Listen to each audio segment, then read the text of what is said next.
Thank you, Wanda, for those kind words and for acknowledging the many, many folks that have been involved throughout this process. So this is just a quick overview of what I'll be covering today, and there is a live demonstration. I thought I should point out that, you know, Apple every year has a very large conference, and they often experience IT issues at it when they do their live demonstration, so just keep that in mind in case anything goes awry. So I did test it this morning, and it was working, so we'll see how it goes.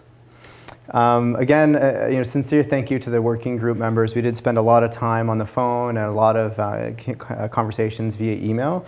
And we certainly appreciate everybody's contributions. And I'll talk a bit more about specifically what that involved. We also had some folks who provided additional content support and review for different portions of the modules. So just to acknowledge Sean Black, Dr. Ron Fraser, Kelly Hicks, and Andrea Sanos. Also, the toolkit, creating the resource document, was one big part of this training initiative. But the second was the creation of the online learning modules. And I had a very dedicated team of LMS reviewers who sat through painstakingly with me to point out everything from commas out of place to anything that were words that were pronounced incorrectly and so on. So we went through it, every single piece of those modules. So I appreciate everyone who's involved there. So Sandra, Laura, Kim, Lynn, and Laura White. And then a special thank you, and I just want to acknowledge, we did have tremendous IT issues throughout this process, and to the point where I'm fairly certain some of the IT folks, like Andre from Capital and Pearl from HITS, I think I might have to invite them to my wedding someday. We seem to know each other fairly well, and so the friendship could be one way. I'm not sure if they've grown tired of my many phone calls. But again, just a special thank you to Heather Phelan, who's a pharmacy student that provided the voice recordings for one of our competencies, to Pearl, to Elizabeth Stephen, who provided some content expertise, Scott Jansen, Nancy Snow, Andre, as I mentioned, Penny Logan, who is our manager of library services, answered many questions, and then our consultants who did a tremendous job as well. So Vestia Solutions, Research Power Inc., and Sarah Phelps Creative. So the background. I thought, you know, it would be good, and most people in the room and who are joining us via telehealth should be well aware of what concurrent disorders are. If you're not, there's a small chance you may have stepped into the wrong room today, and that's okay, but you can stay for the presentation. But of course, concurrent disorder is any time we have a mental illness combined with a substance use problem. And it can include a wide variety of combinations, including, you know, anxiety and a drinking problem, as well as, you know, schizophrenia and cannabis dependence and so on. There are many potential combinations. And one of the challenges with clients that do have concurrent disorders is they often require more complex treatment and also longer-term support as well. And what I wanted to highlight with this slide, just before we get into the piece around the standards and how they relate to the training that we've developed, is the reality that concurrent disorders are very prevalent among the populations that we serve. So there was some really good Ontario data that identified within a treatment environment for addiction, 70 to 80% would have a concurrent disorder. And in a mental health treatment environment, there would be 15 to 20%. So that's quite significant in both areas. And of course, depending on the treatment area and the services being accessed, the level or the likelihood of clients having concurrent disorders can increase. And the one I just note here is that within a forensic or correction setting, it's estimated to be as high as 75%, so very significant in those environments. So Wanda did indicate and talked a little bit about the concurrent disorder system level standards, which are available on the internet if you jump on the Department of Health and Wellness website. And if you haven't seen them, I certainly encourage you to do so. It's a great document. It really sets a foundation for how we as a health system in Nova Scotia can move forward and ensure that we're providing quality care for our clients that do have concurrent disorders.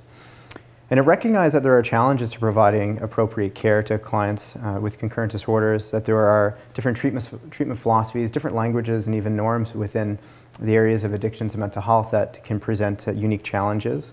That for many years we've provided parallel treatment and not had great success moving towards integrated treatment, that there's a need to do so.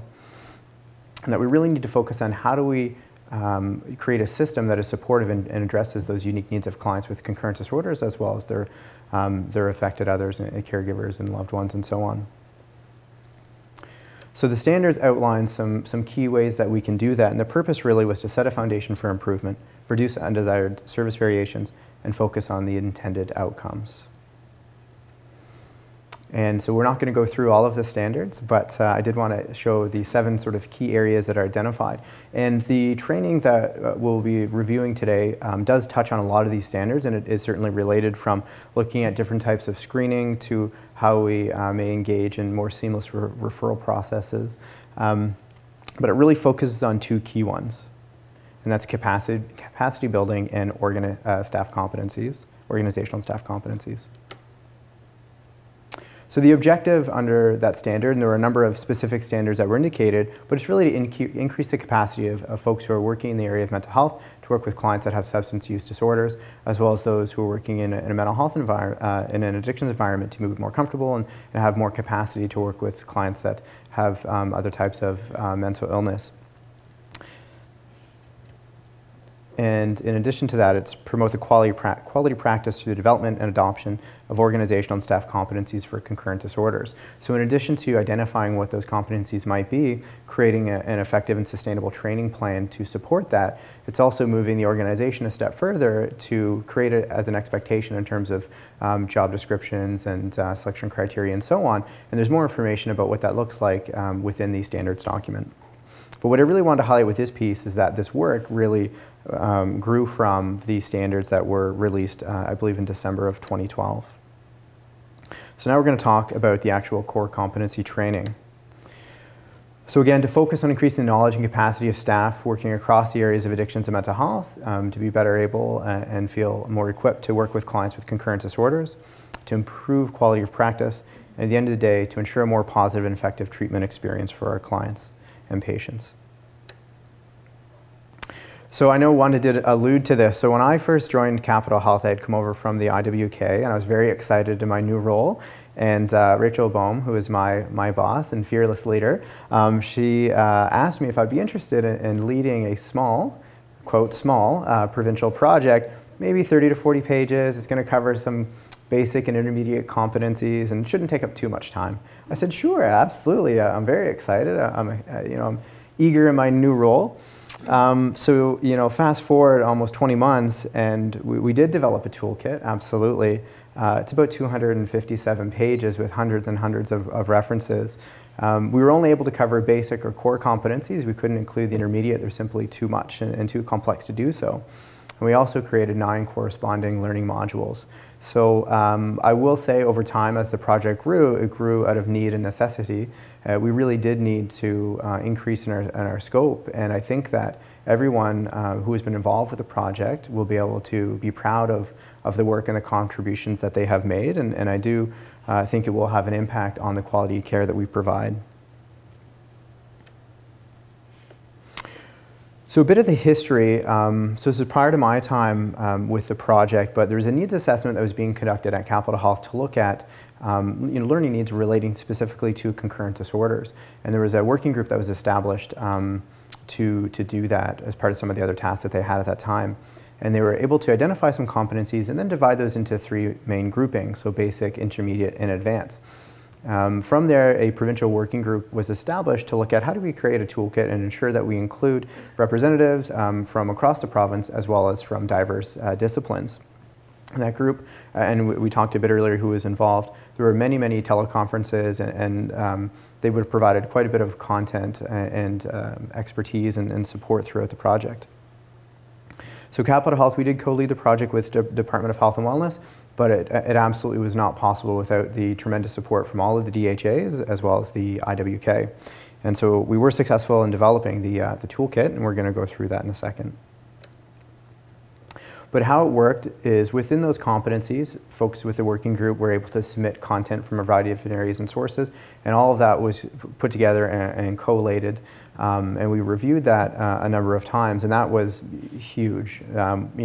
We wanted everything in there, including the kitchen sink when we first started, but the reality was it had to be manageable. We had to continue to chop it down and look at what do we have to have versus what would we like to have. And that was a difficult process.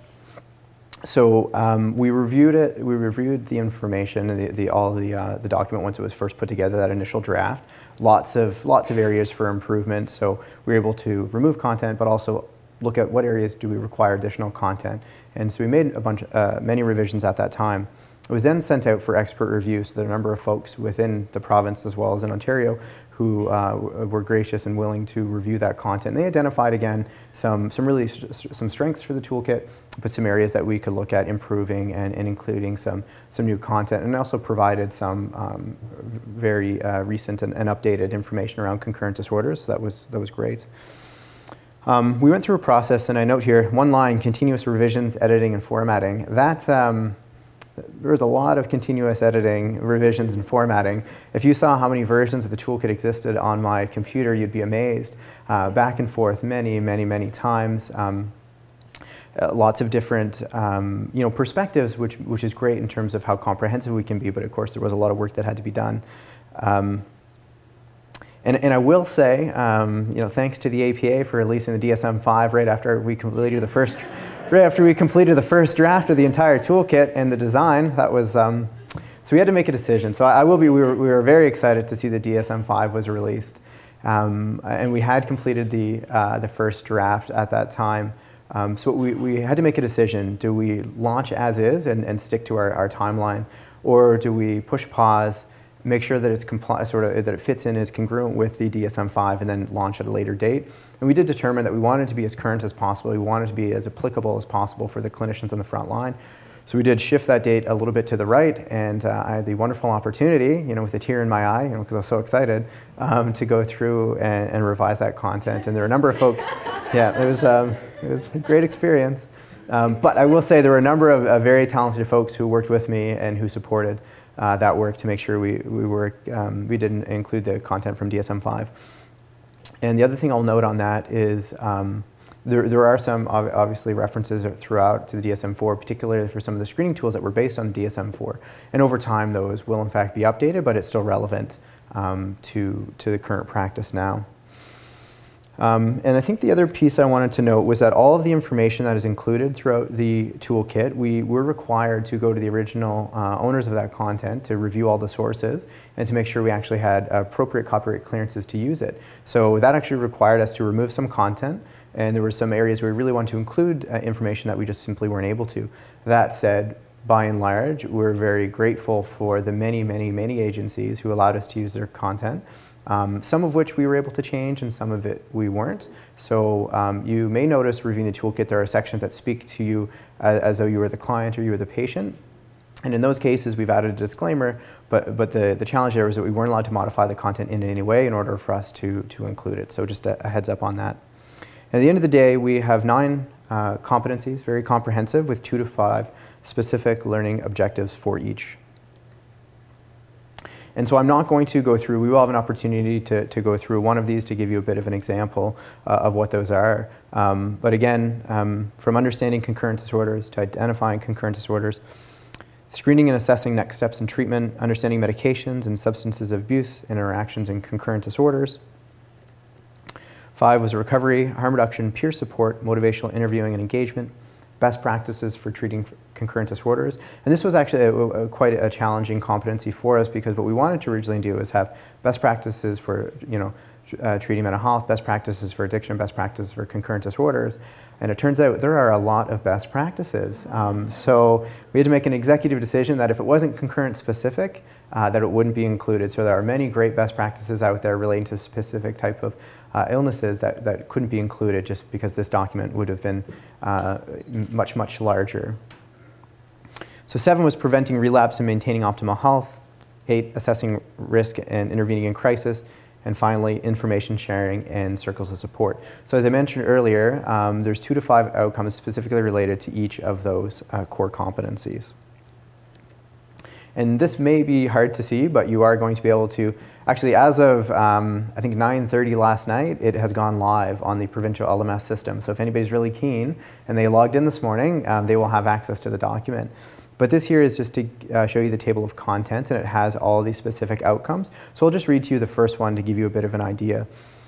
So again, it was understanding concurrent disorders, and the outcome 1 is the complex nature of concurrent disorders. 2, risk factors in vulnerable populations. 3, the prevalence of concurrent disorders. 4, the role of health promotion, resiliency, and protective factors. And 5 is stigma as it relates to concurrent disorders. So each of those competencies are quite, the outcomes are quite broad, and we did try to be as comprehensive as possible with that. So I did bring a prop with me. So this is, in fact, this is the toolkit, so very exciting for anybody who hasn't seen it. And they were sent out to the DHAs first thing this week, so the directors should have received them. And if they haven't, they'll be there very soon. We did send about a handful of copies to each district. They will be able to order more in the future, and I'll go over that in a little bit. But again, there's a hard copy, it's color, it's great. So folks have the opportunity of using a hard copy when they complete the modules, or they can download the PDF. And there are a few, so after the session, if people want to come down and have a chance to review some of those hard copies, they are to my left on the table. Okay, so it was quite the process and quite the experience, and a pleasurable experience, I will say, although I do joke. I think it was a great journey, and I'm very thrilled to have been a part of it, to develop the resource manual, which we refer to as the CD Toolkit. And so once we finished that product, and it's around 257 pages, as I mentioned, is that really the most effective way to get that training out to the front line and to the folks who need it, who are interested in it, and want to have it at their fingertips? And the reality is probably not, just handing them a very dense document. So what we decided to do is, based on those 9 competencies, we'd actually create corresponding online learning modules.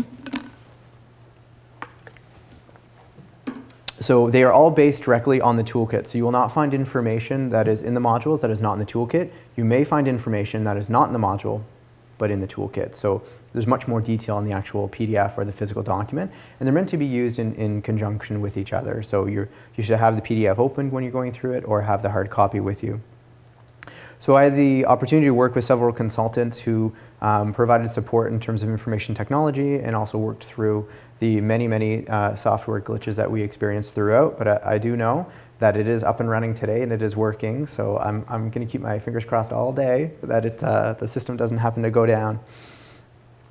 So again, we based it solely on the toolkit, and we engaged in quite a detailed process for design, formatting, and editing. And again, many revisions, many issues, and things that we had to address. There were voice recordings that were completed, so the consultants provided a lot of those, as well as a couple students. The files were published and sent for testing on the provincial LMS system. And once the testing was completed, we again had to do a couple more rounds of revisions, just to make sure that it would work seamlessly and flawlessly for the folks on the front line. And then it was uploaded, as I mentioned, very late last night when we got the final green light, so that's great. And I did put a little star there only to recognize the tremendous work from the IT folks, from HITS from within Capital, as well as the consultant from Vestia Solutions, Terrence. The tremendous time and effort that they put in, especially the amount of time I took up in terms of their lives, and probably personal lives in the evenings in the last 2 weeks to make sure that this launch would go ahead on time. So who's the training for? This is a good question, and some folks might be wondering. Well, it's going to be a required training for all frontline clinicians across the province, and it is available to others. So it's not restricted. If folks go onto the provincial LMS system, they will be able to log in, so long as they're an employee of one of the DHAs. And it is intended for folks from a variety of different disciplines, and it is, again, focused on those core competencies. So we'd expect everybody to have this level of knowledge in the different areas, and it will become part of the orientation and training for new staff. What that's going to look like in each DHA, you're going to have to consult your managers or directors to find out. But I know we're very committed in Capital to make it a part of that, the initial orientation for new staff who are working in the area of addictions and mental health. Each DHA has determined a timeline for how many months do they want to allow for staff to become trained. And again, that does differ by DHA, so you'll need to chat with your individual managers about what that looks like for where you are. So the estimated run time is about 5.5 hours. So every time you click forward and the voice starts speaking to you, that's going to be 5.5 hours. There's a lot of content where there's no audio, so you're going to be able to go through and have that opportunity to read. There's also interactive components where you're going to have to answer questions and do some matching and so on. And again, we have included additional learning opportunities. So there are videos that have been embedded that we would hope folks will click on and review, different types of documents that you'll be able to download and to use in your daily work. So the reality is that if you go through it as intended, it's between 9 and 10 hours of total training. And so each module ranges from 20 minutes to an hour and 30 minutes. Again, some of the quicker ones are focused more on some of the simple content around understanding concurrent disorders. And the longest one is the medications chapter, as some may have expected. It's fairly dense in terms of its content. So the benefit of it being on LMS and on the provincial system is that folks do have access to it, whether they're at work or at home. And they can complete it individually and at any time. So if you're working an evening or a night shift and you have some time where you could sit down and you have 20 minutes or half an hour, you'll be able to do some of that training. And you can pick up exactly where you left off. So that's a benefit. The other thing that we're going to be doing here at Capital, and I have been in conversation with a number of folks from the other DHAs that are also interested in doing this, we are going to offer some classroom sessions. So there's some benefits there. One is that it's an opportunity for folks to get out of their program areas or their units or their service areas to come and sit in a room and be able to review the online content. So it'll be the same content that they receive individually. But it also allows us to have an opportunity for some really engaging multidisciplinary conversations. And as an example for Competency 3, which is around screening, we'll have an opportunity to practice that screening, to go through the tool and to really iron out any issues that folks may experience with that. All of those sessions, I will note, must be pre-arranged. So if a manager is interested in doing that in their particular area, they will have to let me know so we can set it up as a classroom session. Otherwise, we're not going to be able to allocate their credits for that. So I will be sending out communication to the managers and directors, some more detailed stuff around the kind of logistics surrounding how we're going to be able to complete these. So how do you actually access it? Well, you go to the e-learning Healthcare Nova Scotia, which is our LMS provincial website, and the links are in the presentation, and I am going to send around a 2-page document early next week. That'll just be a quick how-to guide that you can send around to all your staff, and will be helpful for everybody to be able to use it. It's your AD credentials and login. I learned what that was last night. That is just your regular login ID that you'd use to get on your computer every day when you get to work. So that is how you get logged into the system. And what you'll need to do in the search field is is to type in concurrent disorders and search. And from there, you'll see, as it notes here, online course, MHA, Comp 1, 2014, version 1, Competency 1, and it has the title. So there are 9 competencies, and each must be added individually. So it'll ask if you want to add it to your catalog, add the course, you will, and you have to go back and add each one individually.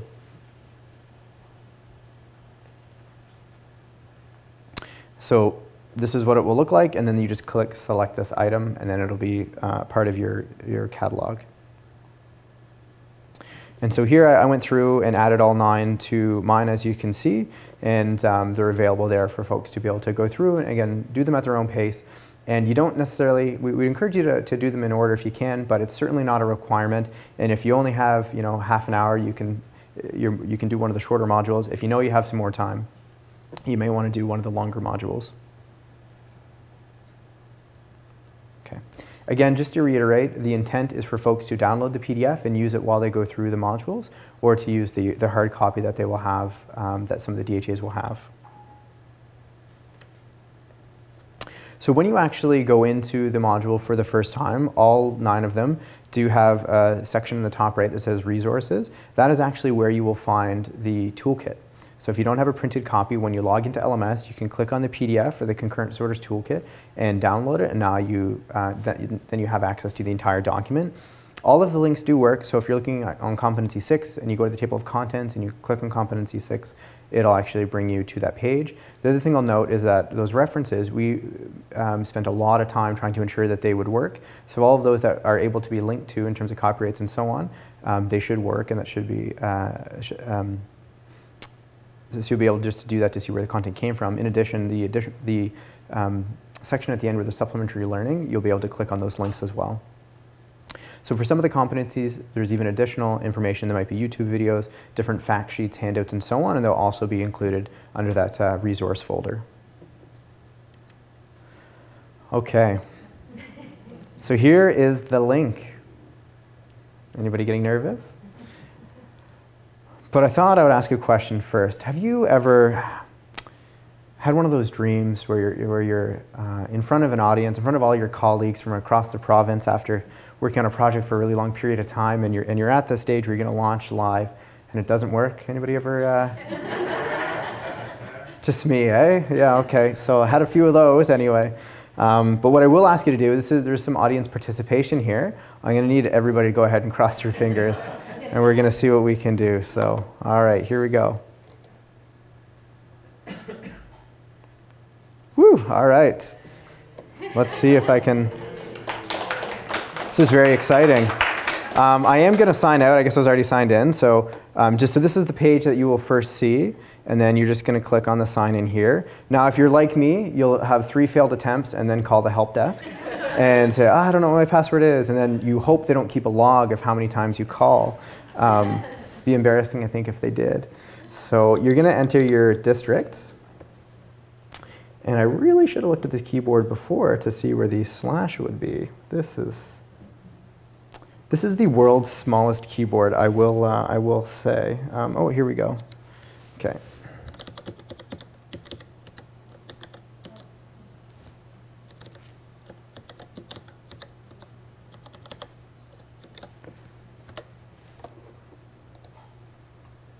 All right, so it works.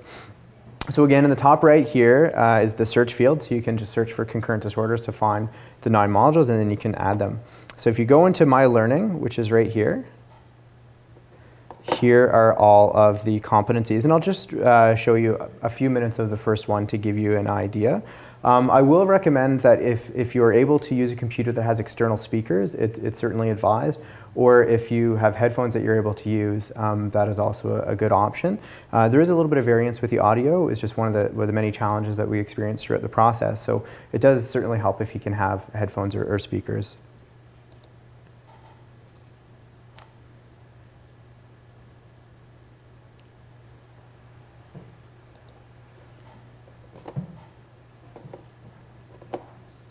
Okay.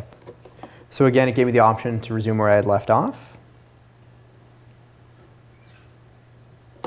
And I should note that so you have to go through every single slide in order for the module to be completed. And the user does have to click next every single time to get through each of the interactions. So if you don't, you're going to be sitting there for a long time looking at the same slide. Welcome to Competency 1 of the Concurrent Disorders Toolkit. Please note that you will require the corresponding written Concurrent Disorders Toolkit in order to complete this online module. You may use a hard copy of the document or a PDF. Each screen must be viewed in order to complete the module. You can use the navigation menu on the left or the navigation buttons on the bottom right to move from slide to slide. Some slides contain interactions. Once you start an interaction, you must finish it to move on. There are many different types of interaction screens. Within most, you can click on each topic bar to see more detail, or you can use the navigation buttons at the bottom right to move through the interaction. So I did want to note that although most slides do have audio components, some that have some really detailed content, there is no audio, so it's an opportunity for the user to be able to go through and to read that content. Just in case you're kind of expecting it. And the other thing I'll note too is that they were designed almost to be like a lecture. So the material will be, it may not read exactly what is on the screen. Some of it is very close and some is in fact the same. But by and large, there will be some differences. And the main differences are we'll provide examples or additional information in the audio that you're not necessarily going to see on the slide. The slides are only so big. But it all comes directly from the larger toolkit, from that resource manual. Competency 1 contains 5 outcomes. After taking this course, you will be able to define and understand the complex nature of concurrent disorders, provide basic information on risk factors and identify vulnerable populations, understand the prevalence of concurrent disorders, describe the role of health promotion, resiliency, and protective factors, and describe stigma as it affects individuals with concurrent disorders. Okay, and we'll just let it go through this slide. What is a concurrent disorder? According to the Canadian Centre on Substance Abuse, The term concurrent disorders is used to describe the situation where a person has both a mental health and a substance abuse problem. Achieving consensus around terminology has been historically challenging. Please click on each panel for definitions and usage considerations for each related term. So I'll stop there with the demonstration. I'm pretty happy that everything seems to be working well. It hasn't crashed, the lights haven't gone out, you know, and hopefully that we still have everybody via telehealth, and we haven't had too many issues there. But there are a number of different types of interactions, so we really did make an effort to engage the users as much as we could so that they wouldn't just be sitting there and listening to the audio the whole time. So there are opportunities for matching, for clicking on different tabs. There are questions, little quizzes throughout. And there's even some opportunities to provide some text. So there might be a question relating to like a case example where we would want the user to really think through it, to process that information, and then be able to provide some written responses to it as well. So I'll stop there for the demonstration, but again, everybody across the province as of right now should be able to log on to the provincial system, add the modules, and begin their training. So very exciting.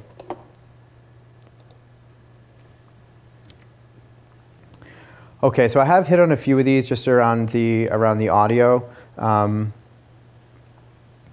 So I have noted, right, just keep in mind about the recordings. There is additional information in the toolkit, so do make sure that you have that PDF with you or the binder. And again, your progress will be saved. So once staff have had an opportunity to complete the training, they will be provided with a certificate of completion that will indicate 10 hours of professional development related to concurrent disorders, and we will include the specific competencies as well. We are currently working on obtaining accreditations with a number of regulatory bodies. That process has taken a little more time than expected, but we are confident that we are going to be able to achieve that for a number of the ones that we're working with. There are some specific requirements for different disciplines that may essentially require in-person training, but we will provide more information about that. But for majority of the disciplines, they will be able to use this as self-approved learning credits, and they can link that back to any of the outcomes that they're required to indicate or identify on their training that they do for the organizations. If there are any questions about the accreditation or any challenges, feel free to email me, and I will certainly, as we receive more information and those approvals come through, we'll certainly distribute those and send those out as quickly as we can. So I would like everybody to keep in mind that the toolkit is, in essence, a living document. This is our first kick at the can. A tremendous amount of effort went into it, but like with anything, you know, we have identified areas that we can improve. And oddly enough, after I received the very first print version, I was so excited. I flipped to a random page, and I noticed a mistake.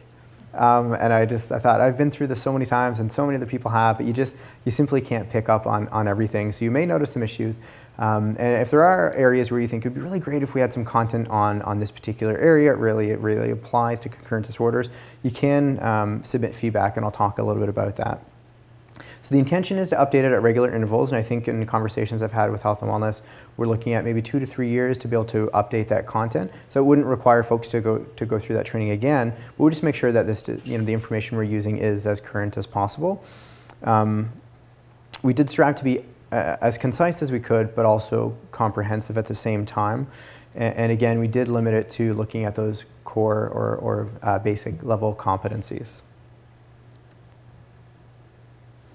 So I will send out a page or two to all the DHAs with kind of a how-to access and add the modules and so on. We'll make it very, very clear so that folks will be able to do that. And I'll also send information pertaining to how do we generate reports and monitor and to make sure our staff are progressing through, and also ensuring that they do receive the certificates of completion. So I'll send some specific information about that to the managers and to the directors. And additional hard copies will be able to be purchased. We will do a bulk order towards the end of the year. So if there are DHAs that are interested, you can certainly let me know, and I would ask you to do that through your directors, or some DHAs have indicated a particular manager who's going to be responsible for the training, so they're welcome to contact me as well just so that we can keep a tally and put the order in at the same time. We have to do it at once because we actually have to, every toolkit that's printed, there's a certain amount of money we have to pay to all the different folks who've provided the copyright. Some of them do require fees. So we have to make sure that we cut the checks for the right amount of money so that we can ethically and honestly publish our documents. So if there are any broken links, if there's any errors, even typos and so on, users can go ahead and send an email to cdha@cdha.nshealth.ca. You likely won't receive a reply. We will see it, and we're going to put it into a folder depending on the area that's been identified.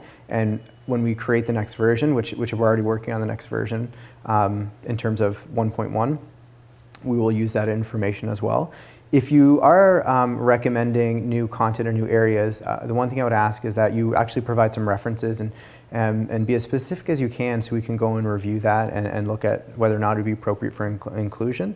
And again, if you are reporting errors, whether that's with the LMS modules or with the toolkit itself, the physical document or the PDF document, I would ask that you, again, be as specific as possible. So include the page number, include the paragraph, and even a piece of the text. Because it can sometimes be challenging if folks just say, there's a spelling mistake on page 47. It helps if you point out what that is specifically. So the next step, so where do we go from here? So we're really excited. I think this, as Juan mentioned, this is a milestone. And this is a great opportunity. And from my discussions with a lot of the staff and managers in different areas, I think there's an appetite for this training and some excitement. But of course, as with any milestone, we're always looking to what's next and what are we going to where are we going to direct our efforts. And so as I mentioned, we are looking at the next version, so 1.1. So that's just basically correcting a lot of the obvious errors and challenges that may have been included in that document. So that'll be released, within I'll say several months. I'll keep it vague just in case we get delayed. But that'll just be uploaded into the resource folder onto the modules. And then when we reprint the next version, it'll just be 1.1. So there'll be minor editing changes and corrections. The version 2, so the next generation of that toolkit, would be expected to be released within 2 to 3 years. If there's any volunteers that want to lead that, let me know. I'm happy to put your name forward. And again, we are having conversations with some of the DHAs and with health and wellness around, are there additional competencies or additional areas where we may want to create a module and actually upload that prior to the release of the newest version. So we'd be able to add that as a supplementary module, and then when we do the full refresh, it would be included as part of the required training. So in moving forward from there, we're also in the process of looking at how do we create training for those intermediate and advanced level competencies that we weren't able to capture with the training plan that we have. And so Capitol Health is working, again, we're co-leading the project with Department of Health and Wellness and working very, very collaboratively with folks across the different DHAs, including the IWK. And we did establish a working group in November. And that team is coming together to identify what specifically are those competencies. How do we create a plan to train to those competencies and ensure that we can provide appropriate supervision? And then how do we sustain that plan in the long run? And there will be a component there where we'll likely have to create content. So that team is new and very eager, and we have a lot of very talented folks with a great deal of expertise. We're very excited about that work moving forward. And again, it'll focus much more on the skill development piece, and it'll be much more specialized, and that will be offered to a limited number of staff. And who that is going to be and how that's going to be monitored, that will all be determined as we develop what that training might look like. So I just want to really reiterate that now that we will have a core and we'll have that foundation across the organizations, and then we are looking at what is that next step to bring us even further and to contribute to, again, improving the care and taking us to the next level. So I am happy to answer any questions, and I did promise we would go to the off-sites first. So if you're one of the many sites joining us and you'd like to ask a question, feel free to unmute your microphone, and I would be happy to hear from you. Every person doesn't have to be logged on the system to get credit, so I mentioned a bit earlier. If there is a team or a service area or a unit that would like to do some training, as you mentioned, and there are absolute benefits to doing it as a group, which we certainly encourage, all you'll have to do is to speak with your manager, and that manager can contact myself, and I will create a classroom session on the online LMS system. once Pearl shows me how. So I'll create that online, that classroom session, and then you'll be able to register for the classroom session. You'll have a sheet that'll be signed off, that'll get submitted to us, and then the next time you log in, you'll see you'll have credit for that module. Yeah, so it'd still be on LMS, it would have to be approved, and there are some of the, so this is specific to capital, some of the modules we will send educators to facilitate, and then they have some extra supplementary training they might do with you. So yeah, so just let your managers know and they'll be able to contact, and we can arrange all of that. I think that's a good question, and I'll sort of relate that back to looking at the standards. So the system level standards, apply across the province, and it's clear that they're trying to improve the organizational and staff competencies. So in addition to providing some important training to engage in professional development and improve one's ability to provide patient care or support to clients, as we move forward, some of those competencies are going to end up being included in job descriptions, in selection criteria, and so on. So there'll be an expectation that staff will actually have those in order to be successful in having some of those positions. And again, if they want to move up and do more advanced training, it will be a requirement to have those core competencies done as well. So that is a process that is going to take a considerable portion of time, but provincially they are committed to making that happen, and we'll be working with our the various individuals and groups that we have to make that a reality. So again, there's the piece around professional development, around able to improve the level of care we can provide, and again for career progression. I think there's a lot of benefits and certainly an appetite for the training. So that's the question was looking at, are there others who may be working with our organization? So for instance, if we have staff from the Canadian Forces who are working with our different teams and services and units. And what I can say about that is if somebody is identified as working directly with the organization, or if they're a learner with the organization, we will be able to provide them with an LMS account, so they will be able to complete that training. The exact process for creating those learner accounts, I will look into, and I will pass on that information in terms of how to do that. It might differ by district in terms of how do you get that approved, but I know that we absolutely can create student accounts, and they will be able to be issued and assigned to individuals. Once they've completed that training, we'll then wipe the account and then be able to let someone else use it as well. So certainly, I think it's great, and I think it'll be very valuable training for those folks as well. So. The question was if we have an intention to move this training beyond folks working directly in the area of mental health and addictions. And I just joked about having a lot of things on the radar over the last little while. I think it's a great suggestion, and I've certainly heard interest from some folks who are part of the work going on with Bloom Pharmacies. We've heard interest from many different areas, and I think that's great. And so what we'll continue to do is to, as we get interest, we'll explore it kind of case by case and look at how can we support those individuals. I know primary care has a lot of folks interested as well.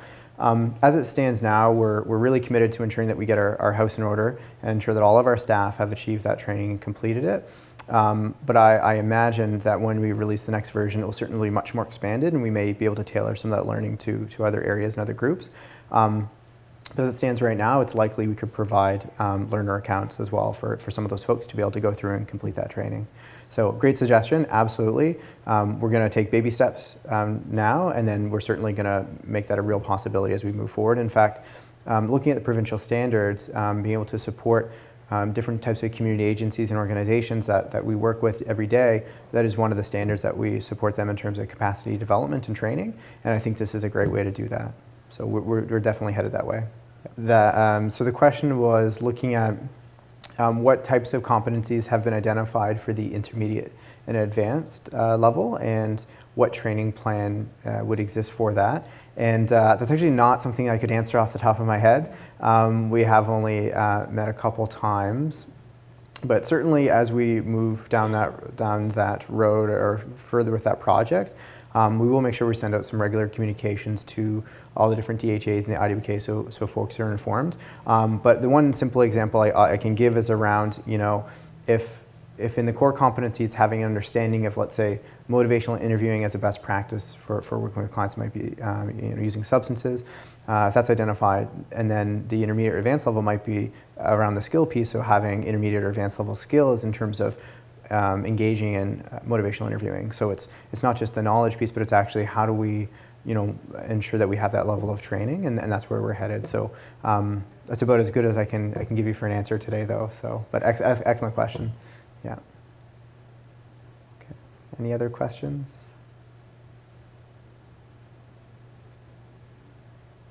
Okay, well, if there aren't any other questions, I do once again just want to thank the many, many individuals who were involved with this project. It was a tremendous effort, and I do feel grateful to have had the opportunity to work with all of you from across the province. I look forward to the next iteration, the next version, as well as moving forward to that intermediate and advanced training. And I also look forward to being in bed by about 9 o'clock tonight. Stayed up pretty late the last 2 weeks, so anyway. But again, thank you sincerely for everybody's hard work. And again, I invite anyone in the audience to come on down and have a chance to thumb through some of the documents that are here in the room. Okay, thank you.